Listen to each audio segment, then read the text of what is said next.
The Jets, end of the year review from Robert Saleh and Joe Douglas, and the coach firings of Black Monday. A lot of stuff to get to today, a lot of topics to discuss. So let's get started. It's time for Football with Faria. You got to get the offense right, and you got to be able to be aggressive. They put up 14 against the secondary. That is driving me up a freaking wall right now.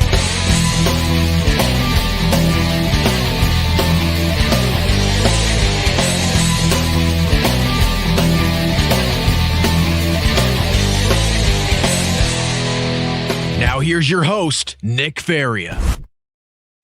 Again, thank you guys. Football with Faria on this beautiful Monday evening. A lot of topics to get to today, a lot of things to discuss. First off, it's Black Monday. And before we get started about the Jets, before we get started about different coaching changes, we first have to acknowledge the very real fact that a lot of people are going to lose their jobs over the next couple of days and potentially next couple of weeks. So that's going to be some very difficult conversations, some very difficult things that are coming for a lot of fans, a lot of organizations, and a lot of people itself. So let's also remember that. We'll keep everyone in our thoughts and prayers as well as they go through this difficult time throughout this process. However, with Black Monday comes a lot of different news. First off, a lot of different coaches have been fired. Ron Rivera, head coach of the Washington Commanders. We talk about Arthur Smith, head coach of the Atlanta Falcons. Both of those guys are gone. They're going to join coaching opportunities potentially opening up with the Los Angeles Chargers, the Las Vegas Raiders, the Carolina Panthers. A lot of different openings currently right now in and across the National Football League. Again, Nick Faria here on Football with Faria on this Monday evening. A lot of things, though, with this latest coaching movement on this Black Monday. I think probably the biggest surprise overall was the resigning of Wink Martindale, defensive coordinator of the New York Giants. He was a guy, an architect of a defense for New York that was really, really good the last couple of years. Finished within the top 15 of defensive valuations overall. I thought he was a phenomenal defensive coordinator. You saw what he did against the Philadelphia Eagles last night. Just completely stymied that offense, even with all the injuries there. That was an incredibly impressive performance with a defense that has a lot of players hurt and doesn't really have the right caliber of talent overall from start to finish at every single position. So Wink Martindale, certainly the surprising name. I'm interested to hear what you guys think about that. Think about what could potentially happen with these Giants. And of course, again, call in if you want, leave a comment here and there. We'll try to answer all your questions later on throughout the evening and throughout the program on YouTube. It's going to be in the description below. Again, we're going to be talking about a lot of the Jets, but first you have to talk about this Black Monday. And of course, where's Wink Martindale going to go? What's going to happen to him? What's going to happen to the Giants? It's going to be very interesting to see because I think a lot of people understand, myself included, that the Giants are not that far off, particularly in the NFC. Like you have Philadelphia, Dallas, San Francisco, and I think Detroit is going to be in that conversation as well as the top 4 teams in the conference. But that 5 to 7 range, that playoff range, is certainly up for debate right now, and it's something that a lot of people peg the Giants for. You know, last year they made a playoff game, won a playoff game, obviously lost to Philadelphia in the divisional round. But this year, I think they were going to be in the running for a potential Super Bowl conversation had it not been for the injuries that they sustained. Daniel Jones, the offensive line, that offensive line was just decimated with injuries. It's very similar to the Jets and how their season was derailed. Similar outlook with the Giants. But the fact that Wink Martindale and that relationship with Brian Daboll could not be salvaged, very surprising. Very, very surprising. And he's going to go to a team and probably going to be their best signing of the offseason, player or coach, regardless. I mean, this guy is a legitimate defensive mastermind. There are very few coaches in the National Football League that run his system. We talk about systems, right? Vic Fangio, probably the top system that people want to manage and try to sort of go by. You talk Brandon Staley, Fangio himself, Jonathan Gannon, a lot of these guys in the Fangio, Mike Zimmer system. But there's very few that are part of the Wink Martindale system. The guy that just relentlessly blitzes more than any other coach in the National Football League. This is a tremendous loss for the Giants. It's going to really hurt their credibility next year, even when they try to hire a defensive coordinator, because Brian Daboll said he wants to have, Patrick Graham when he's originally hired last year. He ended up leaving, going to the Raiders. And now, of course, Wink Martindale lasting all but 2 seasons. And the fact that they couldn't figure it out, even with a proper ending that they got, winning last night against the Philadelphia Eagles, that was very surprising. It's something that's going to reverberate throughout the offseason, because he is a top defensive coordinator who's going to make someone very, very happy within the next coming weeks. But ultimately, that's not the only coaching move that's been made. The big ones today, Arthur Smith, Ron Rivera, both fired. The Commanders and the Falcons are going to have new coaching staffs. Big questions out of New England, Tennessee. What's going to happen with Mike Vrabel and Bill Belichick? And some surprises as well. I know Dennis Allen in New Orleans. A lot of people think that he's safe. Maybe that won't be the case. Hearing a lot of rumblings out of New Orleans that his job could be in jeopardy. So there's still some movement still to go. I think there's about 5 openings right now in the NFL. There could be as much as 8 by Tuesday. This is Black Monday here for you guys. A lot of rumors, a lot of things going on. But when you look at the Commanders and the Falcons, I'm interested to hear your opinion. What job would you take as a head coach? If you're Ben Johnson, if you're Jim Harbaugh, Bill Belichick, Mike Vrabel, depending on what happens in the next couple of days, which of those groups do you want to go to in the end? And personally, I think it's the Falcons. You look at what the Falcons have done in building this roster. I know they finished 7-10 this year, and they were really essentially a quarterback away, but they've got really good talent at skill positions. They've got a really good offensive line and a solid defense. That defense wasn't bad at all. The fact that they got to 7 wins felt like they underachieved a lot this year, because a lot of players had really solid, good seasons. Bijan Robinson, a Rookie of the Year candidate, he's not going to win, but he certainly had a very good season.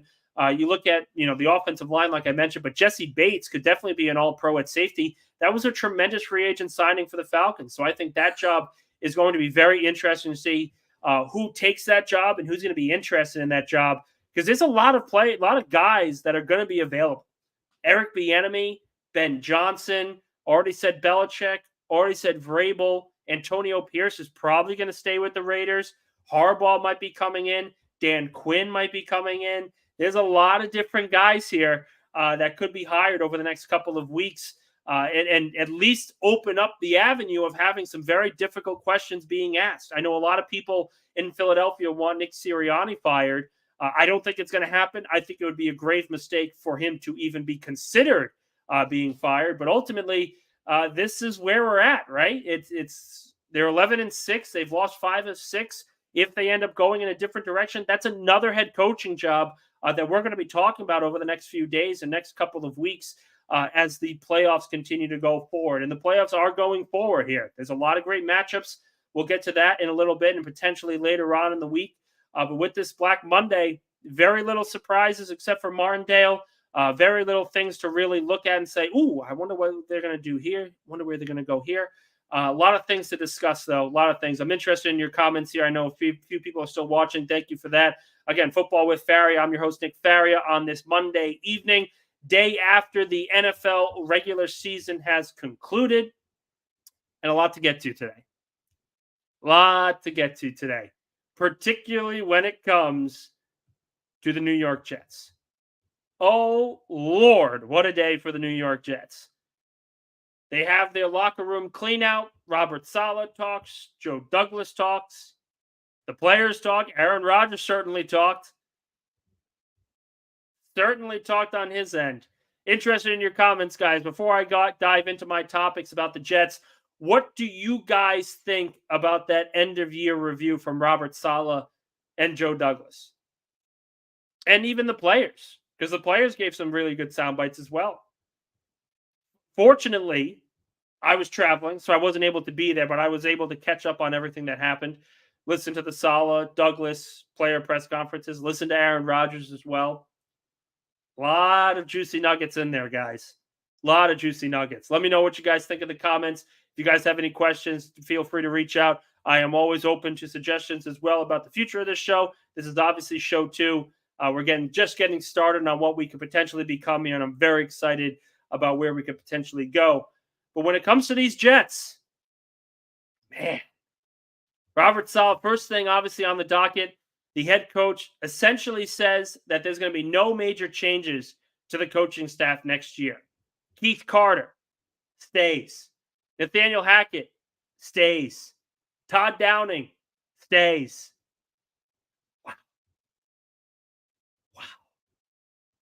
I throughout this year, when I was on Jake Asman's show, when I was talking on Play Like a Jet, Jetcast, the Twitter live show, and the one thing that I always said, the one thing I was always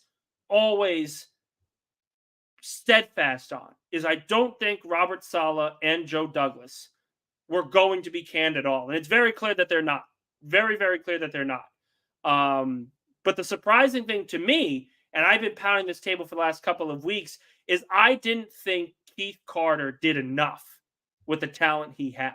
And again, context is important in these conversations, right? Context is always important. They had 13 different offensive linemen play this year, 13 different combinations in 17 games. There's not a coach on the planet that was going to make that group look good for an entire season. Just wasn't going to happen.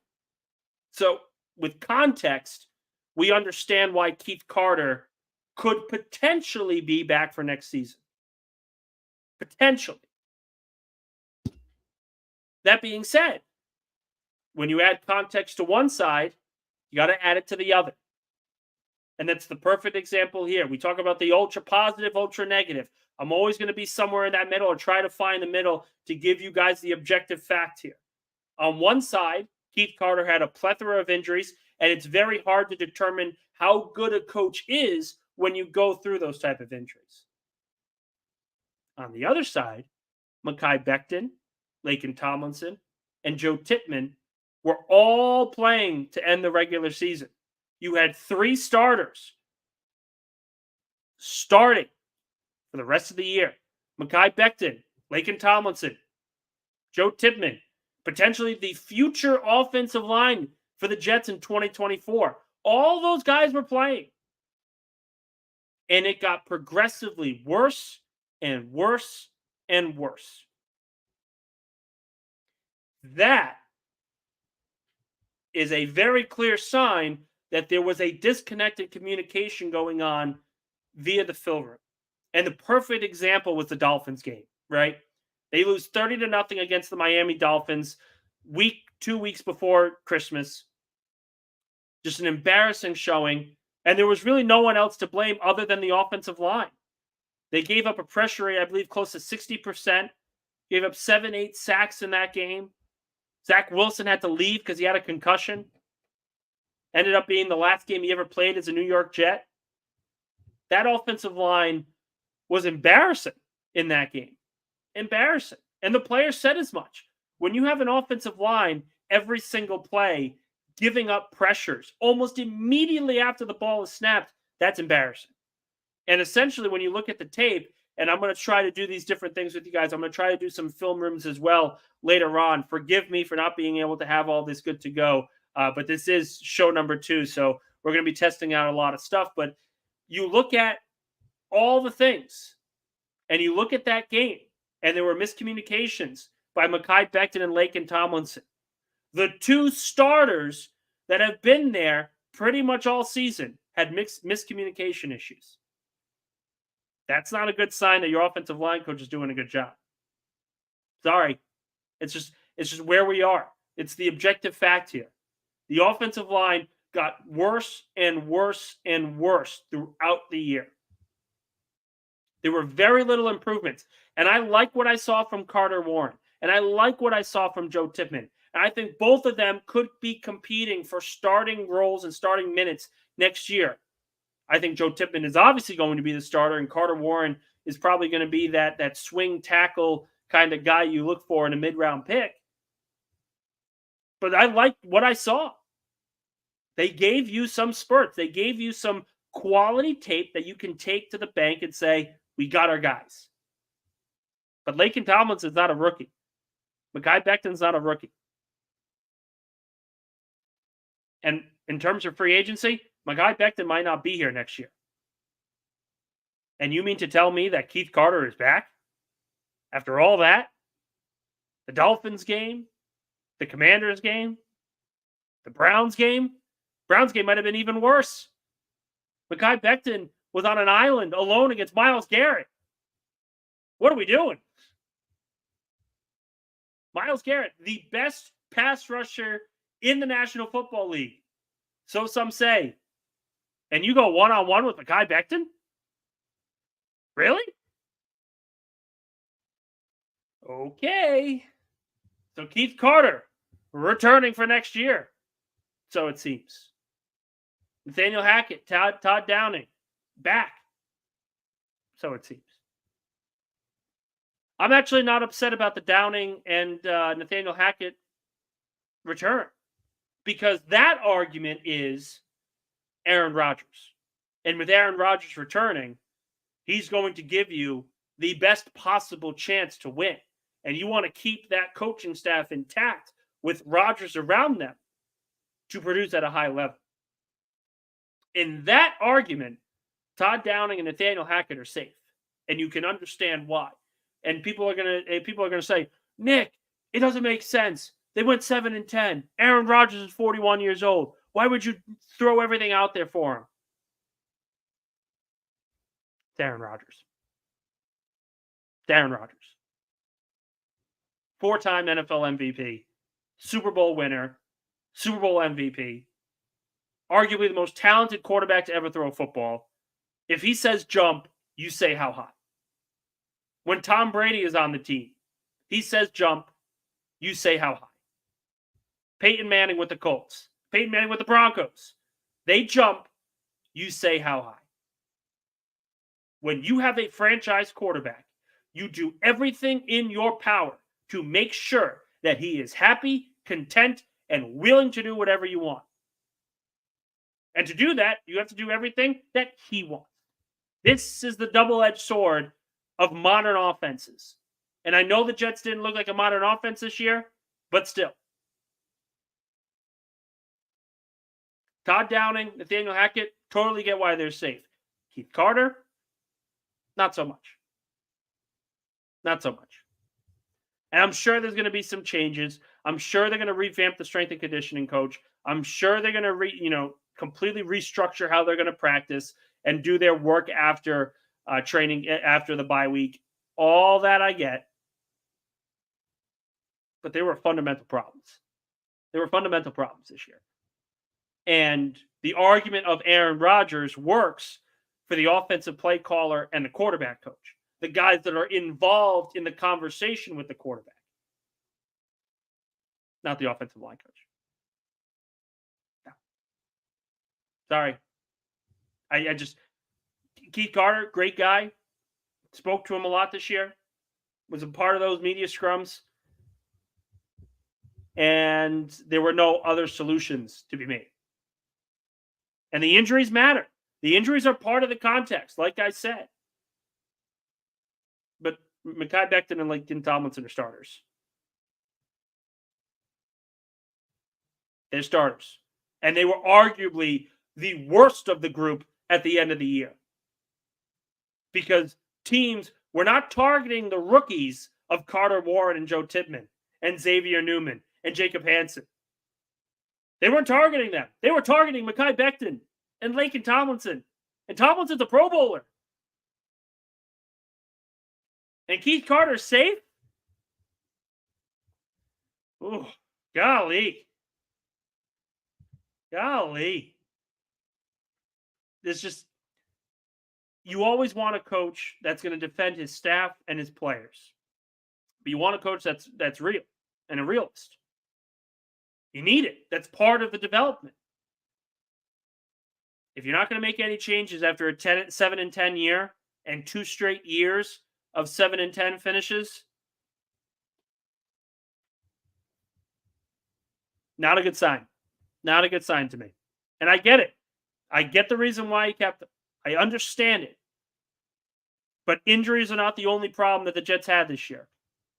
And they were not, the entire offensive line were not backups to end the year. Mekhi Becton, Laken Tomlinson, they were starters. Joe Tippmann was a borderline starter at the beginning of the year. And they got worse throughout the year. Don't tell me that that's an injury problem. That's not an injury problem. That is an offensive line problem. That's a communication problem. That's a development problem. And who's in charge of the development of the offensive line?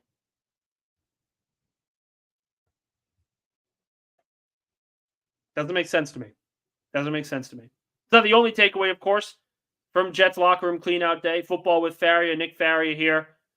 Appreciate all the guys commenting right now. If you guys have a question, call in. Sure, we're going to have a lot of fun here. Obviously, if you're on YouTube following along, that little description has the link for you to call in. A lot of things to discuss. Robert Saleh backing Keith Carter. Interested to hear your thoughts on that subject.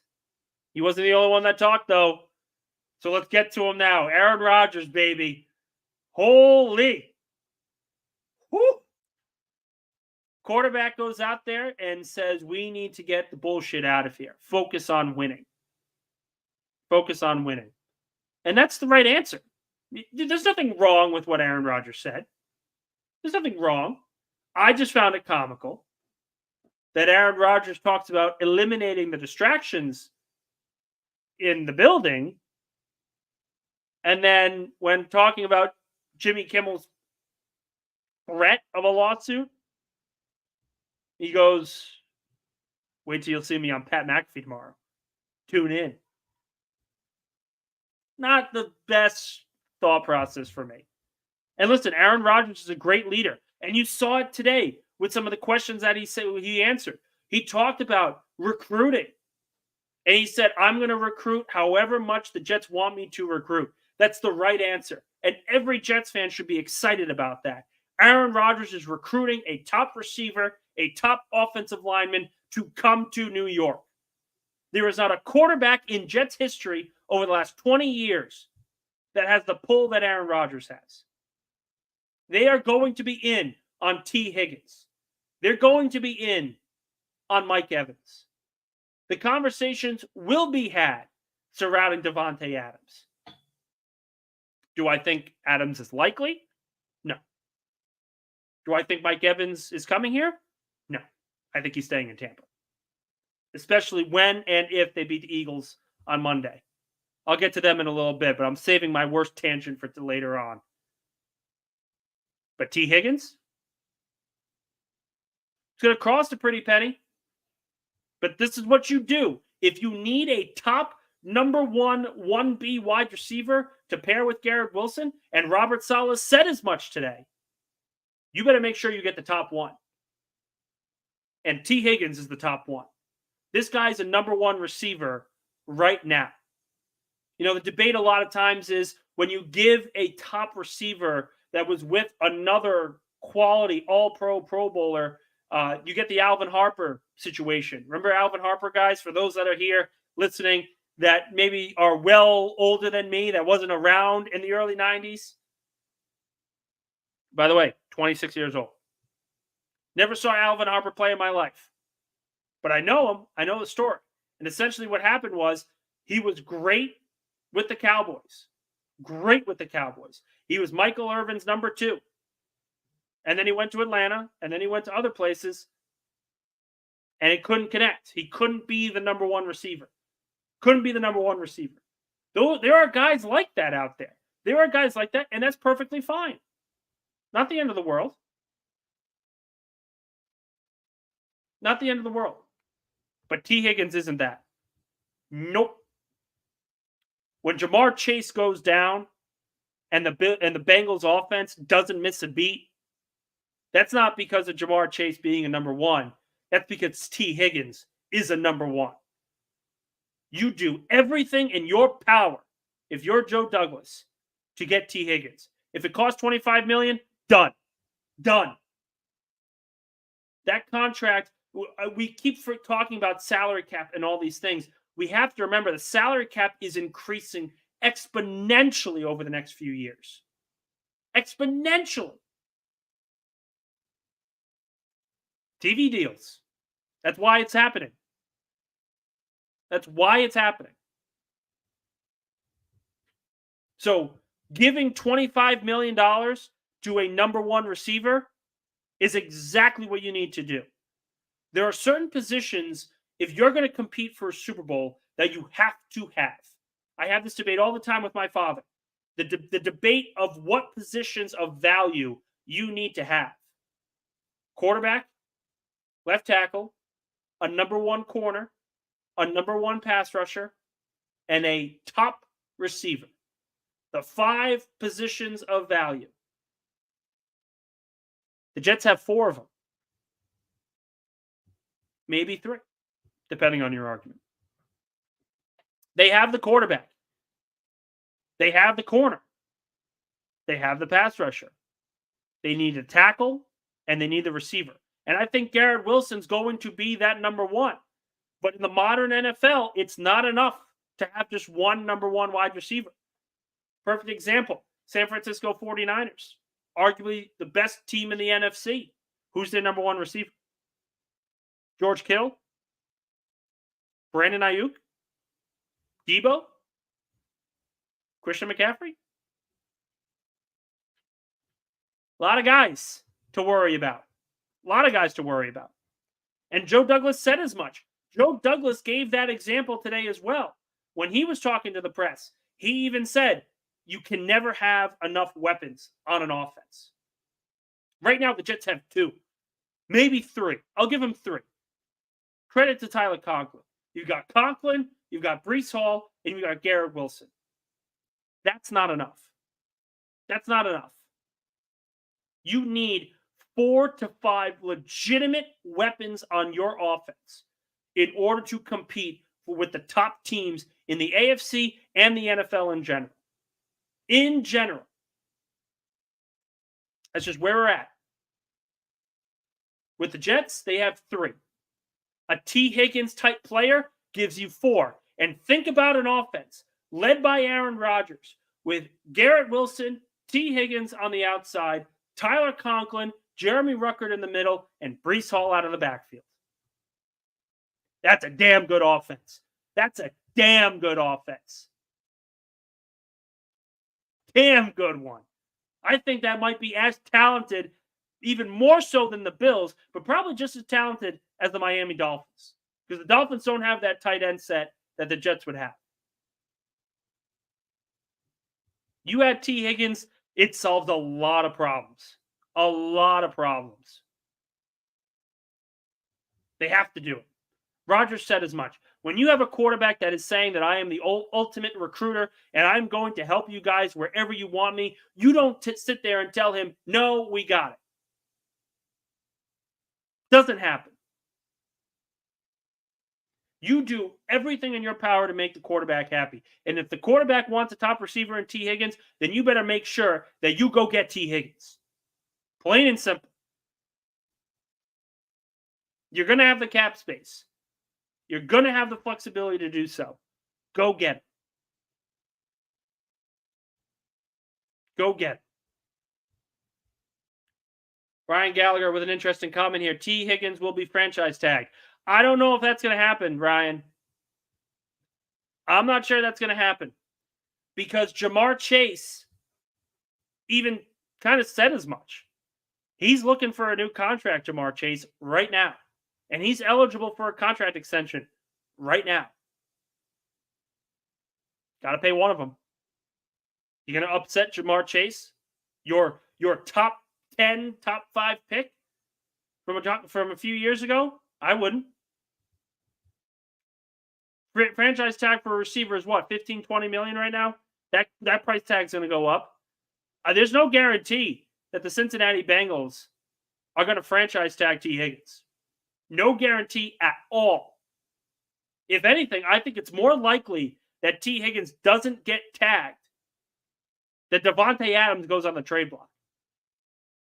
Because I think he really likes Las Vegas, and I think he wants to stay. Especially if Antonio Pierce gets a job. Especially if Pierce gets the job. And with Aaron Rodgers as your guy, as your recruiter, the top guy, your top recruiter, you want a top receiver. And T. Higgins is at the top of that list. I think the top three are Evans, Higgins, and Adams. And Adams isn't a free agent. So it's going to be even harder to get him. It's going to be even harder. Again, Football with Faria, we're about a half hour into our program today. We're going to probably stay on for another half hour at most, just talking about the Jets' end-of-year conversations with Robert Saleh, Joe Douglas, Aaron Rodgers, and some of the other players. Because it is going to be a decision to make for the Jets and Joe Douglas and the defense. There's going to be a decision to make. We'll get to him in a little bit. But I do want to talk about Aaron Rodgers, though. As great of a leader as he is, and he's a wonderful leader.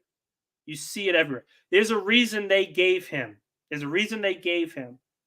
That award for inspiration. I can't remember the name off the top of my head. But they gave him essentially the Inspiration Award.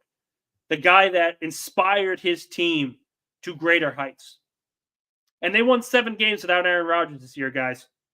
There's a reason why Robert Saleh is back. I had this debate with Jake Asman a while back that if they got to 7-10, it was a clear reasoning why Robert Saleh and Joe Douglas would be back. They got to 7 wins. End of the argument.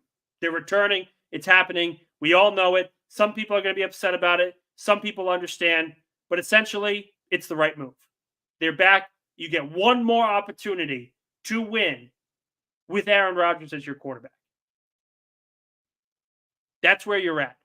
But as good of a leader as Aaron Rodgers is, and he's a great, good God, I can't understand why he's on Pat McAfee. I can't understand it for the life of me. And I get it. The modern NFL player with Rodgers, he's a very out there, outgoing type of quarterback. But when you go out there and say, we need to cut the distractions out of the front office. You need to cut the distractions out of one Jets drive. But then you tease an argument that you're having with Jimmy Kimmel on a show that's airing tomorrow. It makes me uneasy. I'm not saying he's a bad guy. I'm not saying he was wrong to do it. I'm not saying that there is a work-life balance that we should respect on this, because I get it, and that's a very fair argument. It's a very fair argument. He talked about in the halls of one Jets drive, keep the comments, keep the distractions to a minimum. He's not at one Jets drive. He's at the Pat McAfee show. Totally get that argument. Totally get it. But when you're the leader of a franchise and you are the guy that is the face of the organization, do you want your organization answering questions about if Jimmy Kimmel is going to file a lawsuit against you for defamation or slander or whatever it is? That's the part that makes me uneasy about this. And again, there's the extreme, the extreme positive and the extreme negative. The extreme positive is he can do whatever the hell he wants. He's a multi-million-dollar quarterback. Let him say whatever he wants behind the scenes as long as he plays good football. The negative is he's a distraction. He can never keep his mouth shut and all that other stuff. The middle ground is, no, he has a right to do whatever he wants and say whatever he wants and go on wherever he wants. But do the Jets really need that distraction in an offseason that is going to be the most important that this organization has had in decades? Don't you feel a little uneasy about that? Interested in your thoughts here, guys. Give us a comment. What do you think about Aaron Rodgers' presser today? I know we're going to get through some comments and questions later on. Football with Faria here. Nick Faria, your host on a Monday evening. We're trying some new things out. It's show number 2 on day number 2. Day after the Jets end a 15-game losing streak to Bill Belichick and the New England Patriots. Got to feel good about that. Forget the draft pick. I get it. But you still have a top 10 pick. You have the 10th overall selection in the draft. A lot of mocks still have Joe Alt falling to 10. We'll be getting into that later on in the draft process. But at 10, you can still remain flexible. You can get a top tackle in the draft. Whether it's Latham, Alt, maybe Fashanu falls. There are guys that are going to be available that the Jets can take and really help this team out. And remember, Garrett Wilson was the 10th overall selection when he was drafted by the Jets. They have some success with that pick. They really do. Really, the only top overall pick that they have bungled in recent years is the Zach Wilson pick. And they did bungle. Zach Wilson, whether we can argue about whether he was the right player, the right pick, in the right quarterback class, whatever you want. But the Jets did not do him well with the way they handled things at the beginning of his career. But for 2024, in this draft class, there's a lot of can't-miss guys. Look at the tape. Joe Alt, Olu Fashanu, Marvin Harrison. You don't even know how many quarterbacks are going to go in the first round. Think about it. Right now, the top 3 guys, consensus-wise, is Caleb Williams, Drake May, and Jayden Daniels. But if J.J. McCarthy balls out in the national championship game tonight,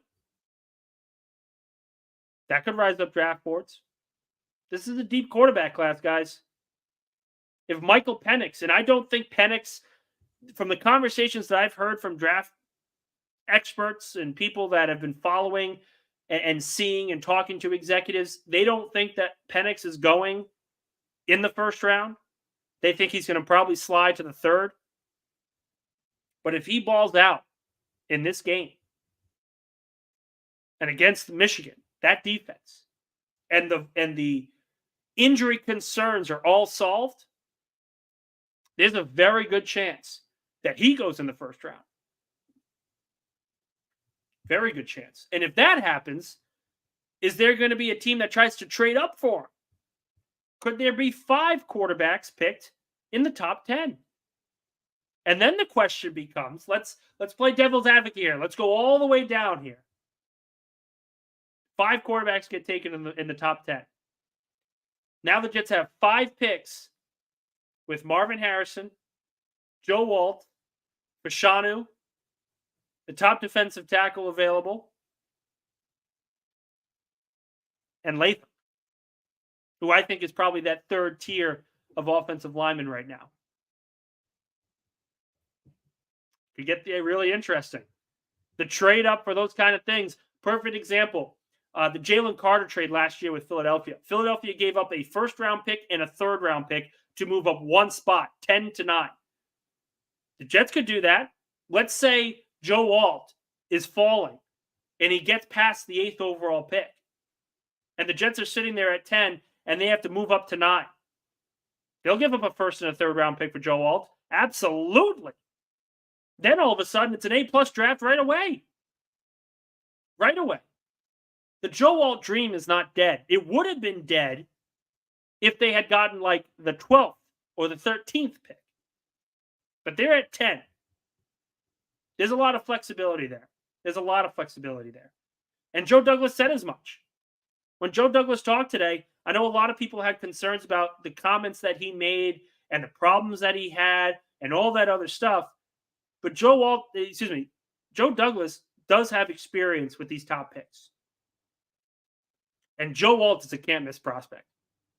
Can't miss. Plug and play, day 1, left tackle. If he falls past the top 5, I think the Jets should do whatever they can to secure him. And there's a chance he will fall. Because there's going to be some teams, and I know of a few that already like Fashanu over Alt. Already do. That dream isn't dead just yet, guys. It's not just yet. Again, Football with Faria here. We're about 20 minutes left before we sign off. Nick Faria, your host today on a dark Monday evening. Got a nice little ringlet that Brittany, my wife, left me. Have no idea how to work it. That's okay. Am I technologically impaired? Absolutely. My logo, not created by me whatsoever. Gator, once again, well done. Probably going to thank you every show. Funniest guy I've ever seen in my life. The stuff that he pulled on Jake Asman's show was just absolutely incredible. Absolutely incredible. But when we talk about the Jets today and locker room cleanout, Aaron Rodgers' comments, Robert Saleh's comments, all under fire. And we're going to get to some of your questions as well later on. But Joe Douglas to me was the surprising one. Joe Douglas to me is the main culprit as to why the Jets went 7-10 this year. The main guy. And we talk about, and I like Douglas. I like him. And I think he's a very talented general manager. I think if you're going to put him in a ranking system, I'd probably put him at 16, right about average, the average general manager right now. The stuff that he's done really well and the stuff that he's done really poorly. He has a terrible free agent track record. His draft record is a little bit better than most GMs, a little bit better. But he also has given out some really good contracts, some really good re-signs. Here I am kicking a wire.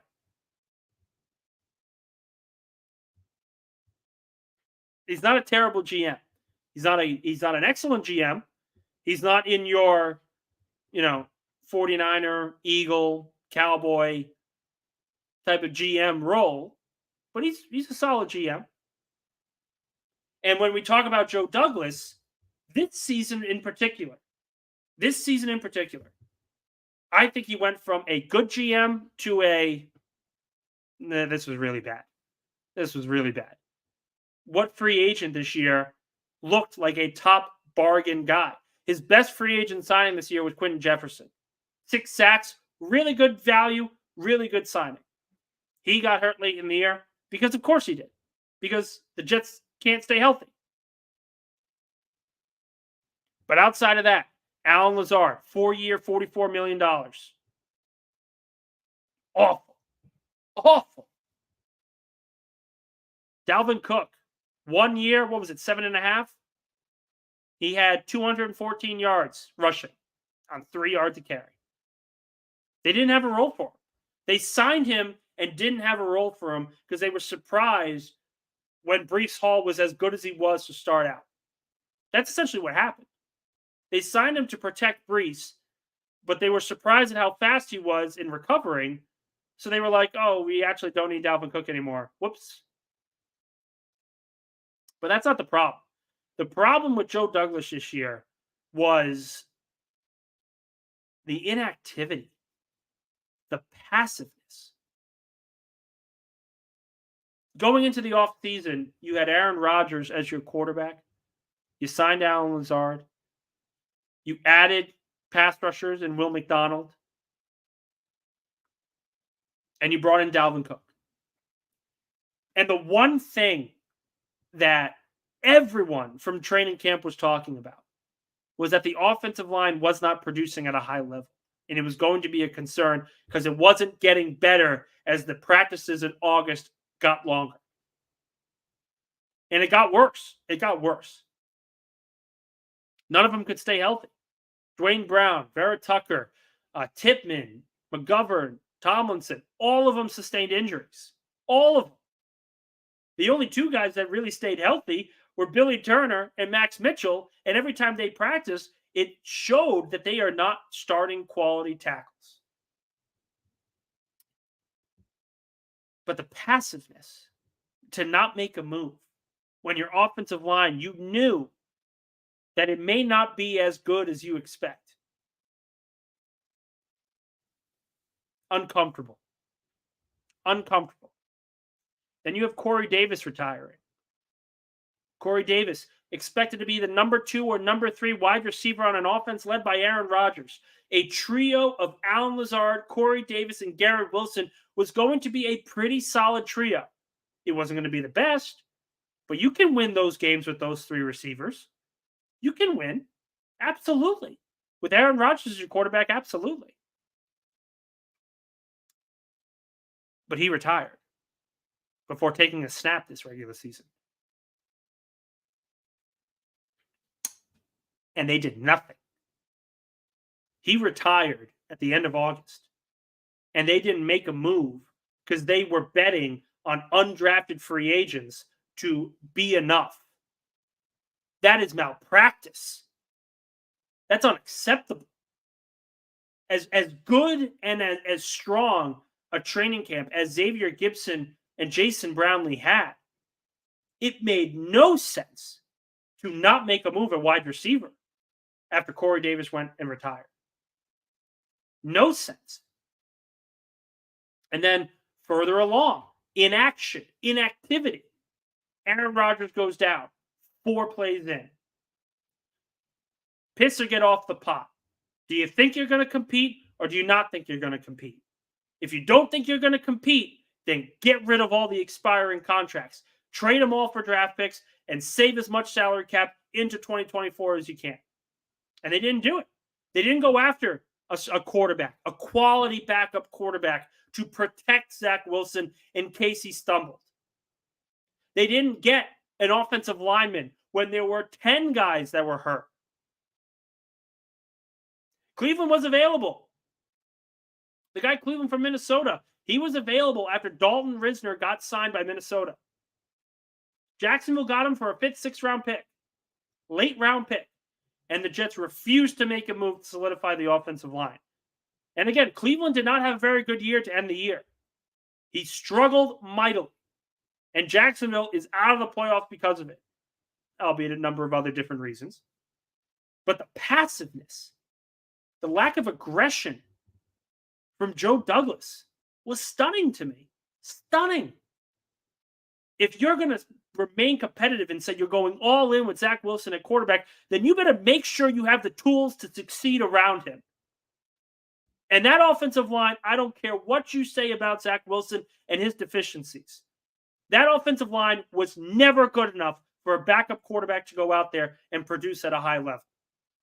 Never going to happen when the offensive line is playing that bad. And they played that bad pretty much all year, consistently. There were some games where they were average. There were some games where they looked pretty good. And there were other games where they looked like the worst group and hadn't seen each other in months, communication-wise. They did nothing at the deadline. They did nothing before the season to protect themselves. And this is what you have. A 7-10 season that is just, yeah, sorry. And I didn't like Joe's answer today. Joe Douglas gave the answer of hindsight is 2020. Of course hindsight is 2020. Of course it is, because you made the wrong move. You made the wrong move at every turn. Aaron Rodgers gets hurt. You stick with Zach Wilson. Zach Wilson plays bad enough where he gets benched.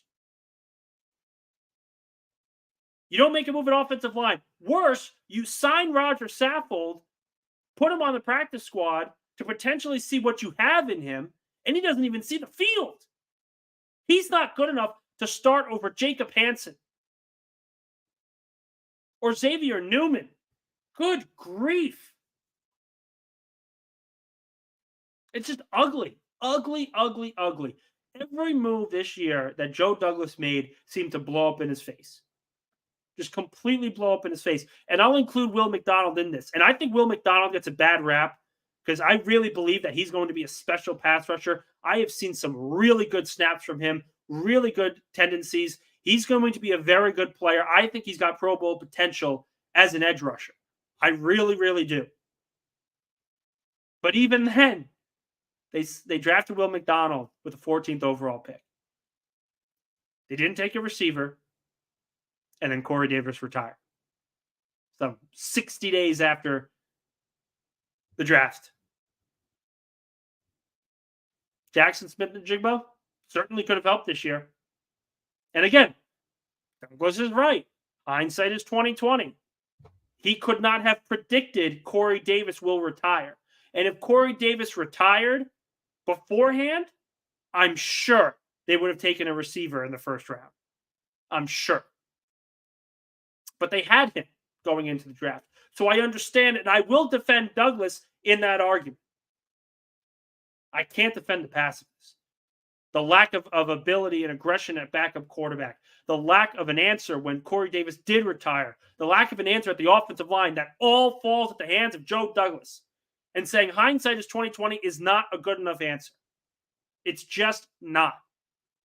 Tell us how you're going to improve. Tell us how you're going to learn from those mistakes.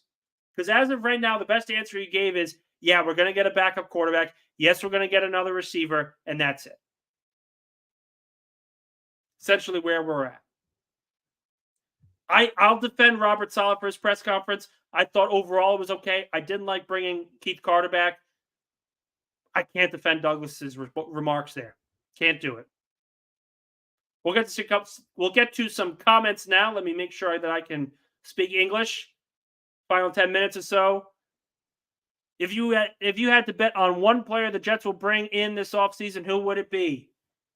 Got to be T. Higgins. Got to be T. Higgins.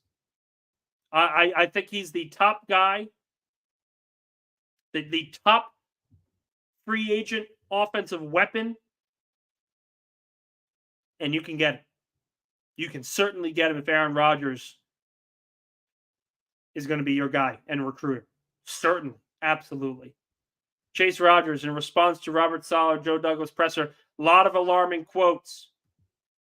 Telling the fan base Keith Carter has done a good job is insulting to fans. I get it. I certainly get it. I didn't like the answer. I didn't like the answer he gave about Keith Carter.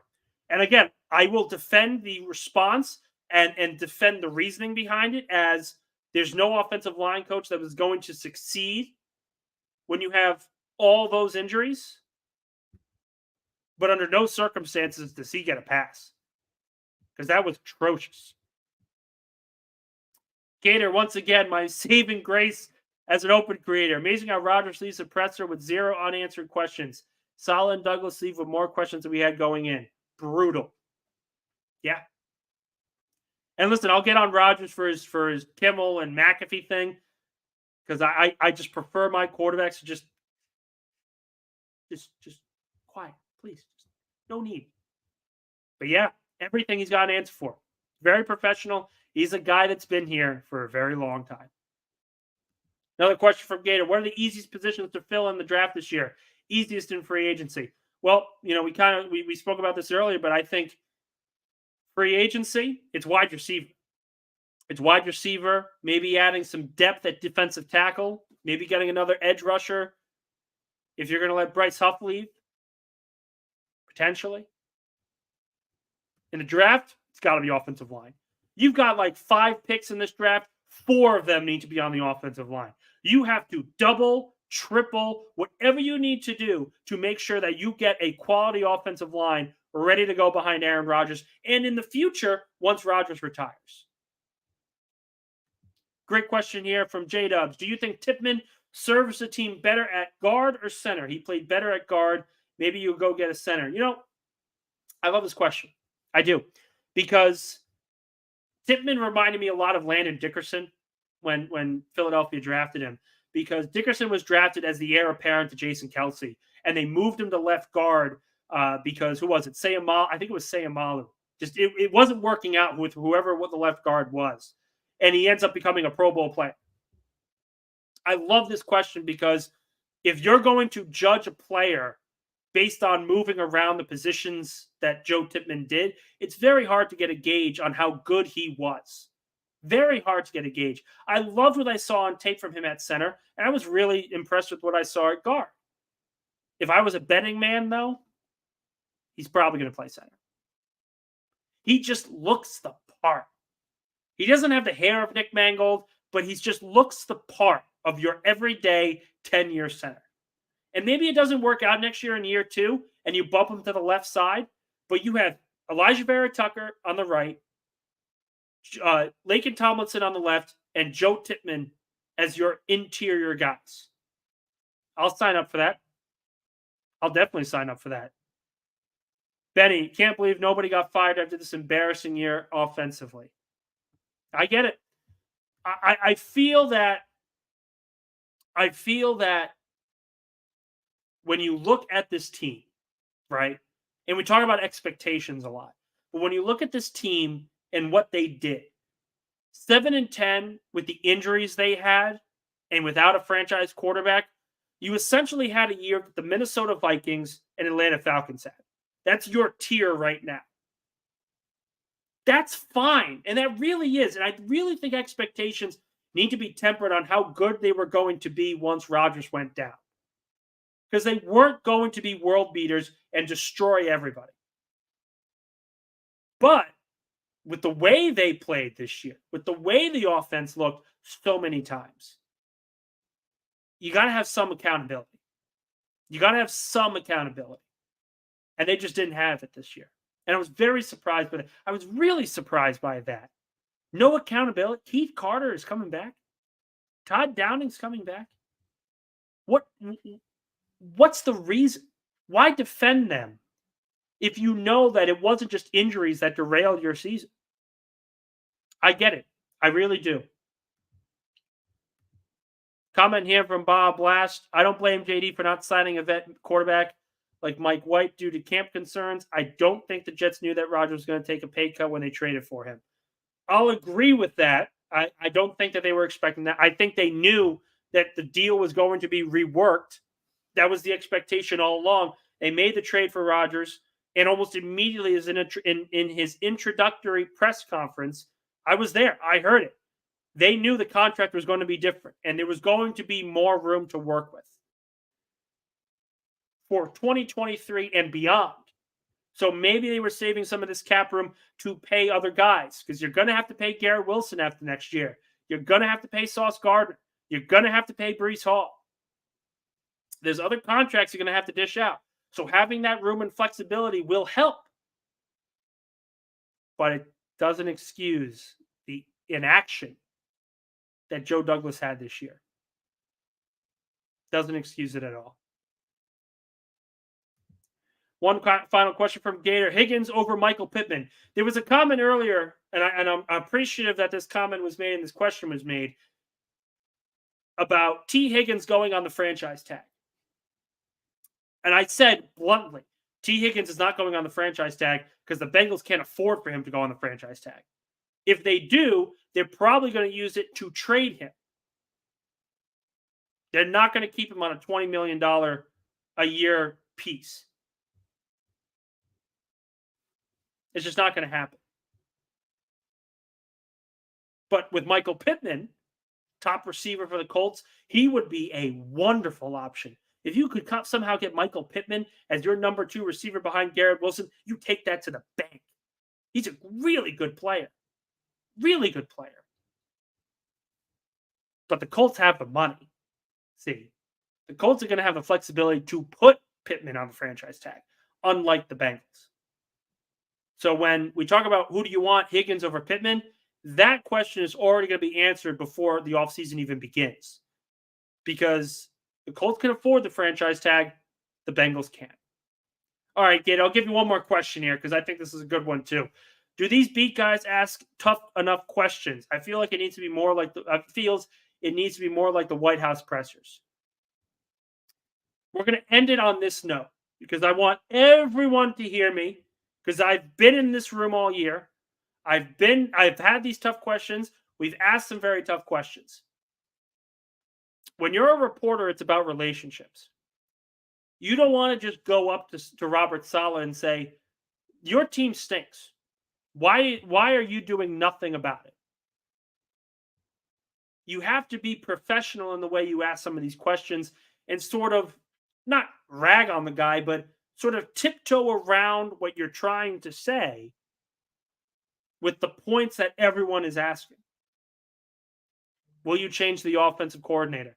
What's the reasoning behind not changing the offensive play caller with the offense being as bad as it is? That type of thing.